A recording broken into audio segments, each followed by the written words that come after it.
கர்த்தருடைய பரிசுத்த நாமத்துக்கு ஸ்தோத்திரம் உண்டாகட்டும். இந்த 40 நாட்கள் அநேகர் இந்த லென்த் நாட்களை நான் எப்படியாவது கடைபிடிக்கணும், ஃபாஸ்டிங்ல இருக்கு, தூக்கத்தை விட்டு நான் ஸ்தோத்திர பலிகளை காலையில எழுந்து சொல்லணும், இல்லைன்னா நான் இதையெல்லாம் விடுகிறேனோ அதற்கெல்லாம் ஒரு பணத்தை என்னுடைய காணிக்கை பெட்டியிலே போடவே, ஏதோ ஒன்றை நீங்கள் என்ன பண்ணுவீங்க, தீர்மானம் பண்ணி அதை செய்வதிலே ஆர்வமா இருப்பீர்கள். ஆனா பாருங்க, அங்கதான் உங்களுக்கு ரொம்பவே தடை வரும். 4-5 days நல்லா செய்வீங்க, அதன் பிறகு ஸ்ட்ரகிள் ஆகும். பைபிள் வாசிக்கணும்னு நினைச்சேன், பட் முடியல. உபவாசிக்கணும்னு நினைச்சேன், பட் முடியல.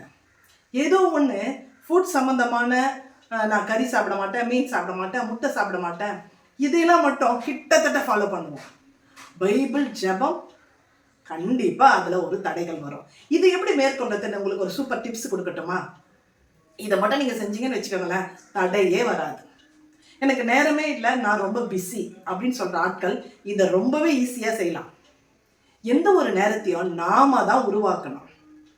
இதை செய்யணும், டியூட்டிக்கு போகணும், திரும்பி வரணும், இந்த ஷாப்பிங் போகணும், இந்த ஒர்க் இருக்குது, இந்த ஃபங்க்ஷன் இருக்குது, இந்த பார்ட்டி இருக்குது, நம்ம தானே எல்லாமே பிளான் பண்ணி போகிறோம்.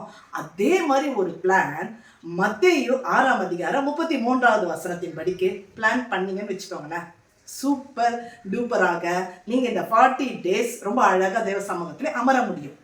என்னன்னா, முதலாவது தேவனுடைய ராஜ்யத்தை தேடிட்டு நீங்கள் தூங்கி எழுந்துக்கிறீங்கன்னு வச்சுக்கோங்களேன். ஃபர்ஸ்ட் திங் டு ஃபர்ஸ்ட், முதலாவது தேவனுடைய ராஜ்யத்தை நீங்கள் தேடிட்டீங்கன்னு வச்சுக்கோங்களேன், அதன் பிறகு நிறைய டிஸ்டர்பன்ஸு, தடைகள் எது வந்தாலும் கண்டிப்பாக டியூட்டிக்கு போவீங்க, கண்டிப்பாக வெளியில் போவீங்க, கண்டிப்பாக சமைப்பீங்க, கண்டிப்பாக தூங்குவீங்க, எல்லாத்தையும் நீங்கள் அதை கண்டிப்பாக செய்வீங்க. ஸோ நீங்கள் தடுமாறுறது எதுன்னு பார்த்தா இந்த பைபிள் ரீடிங்கோ ஜபமோ ஸ்தோத்திர வழிகளும் தான்.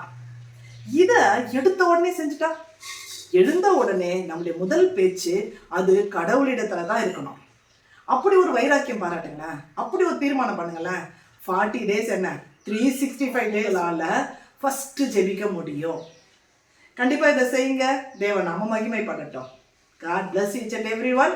Shalom.